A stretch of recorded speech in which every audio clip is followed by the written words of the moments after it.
Well, you actually have Nipsey Hussle tattooed on your hand. Yeah. Good. Can we go ahead and see that? I've interviewed Nipsey Hussle before. I have only positive things to Right. say. Me too. My interview from I think it was 5 years ago, what he was talking about, the way he carried himself was exactly how people know him today. Mm-hmm. He was consistent the whole time in terms of his values, his intelligence, the way he carried himself, everything else like that. And you guys knew each other. Yeah, we my brother is someone that's always had an ear for music, and my brother put me on a Nip in 2009 with his mixtapes. And then, Early. Yeah, very early. That's when he was first coming out. Yeah. So I came to the Lakers in 2010, and I was already fucking with him. I'm just like, well, should I play for the Lakers now? Like, I could probably meet dude.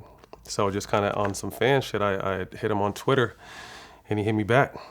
And I'm just like, oh, I fuck with your music, man. I love your movement. Come to a game. Came to a game, kicked it, chopped it up, smoked.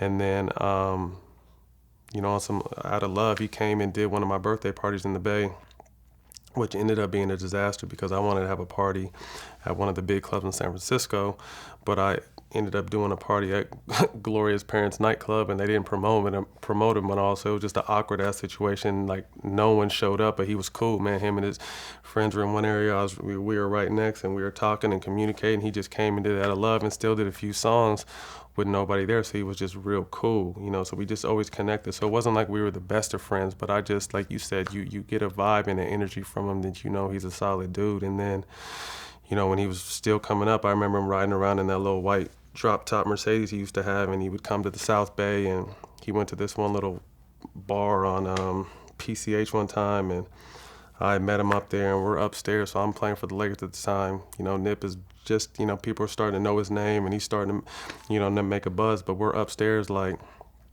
burning this whole nightclub down, upstairs smoking, and people are like, oh, damn, you play for the Lakers, you're up here smoking, and you fucking with Nip at the concert. So I would never want to make it seem like we were a best friend, buddy situation, but it was just always love every time we seen each other, and he was just always a solid dude, and I just saw his evolution, and like you said, his grind and what he rapped about and his principles and what he stood for, and you really saw him evolve. And like I said, I was a fan, so I saw him evolve right in front of my eyes, and I seen him probably 2 weeks before he got shot, 3 weeks before he got shot. I had just got off the freeway in the valley about to go to my house, and I pulled up to this gas station. And like I said, when I first met him, he had this little white Mercedes with the top he would always pull down, and I pull up behind him this time, and he hops out, and he's getting gas, I'm getting gas, and he's in the Maybach. And I'm just like, it was dope to kind of see, like, I saw where bro started in 2010, and then in 2019, you know what I mean? It's just like, so I hadn't seen each other for a while, and I just told, man, congrats, proud of you, man, how's the family? Just a quick gas station, chop it up, not knowing that would be the last time. The last time, yeah. I mean, we both live in L.A. Just remember how sad it was in L.A. Oh, it was crazy. Like that whole week. It was different because, like I said, I think that if you knew Nip, you knew everything was about and really fucked with him, but I really didn't feel like he had got out there yet. No, but he was still a fairly underground artist. Right.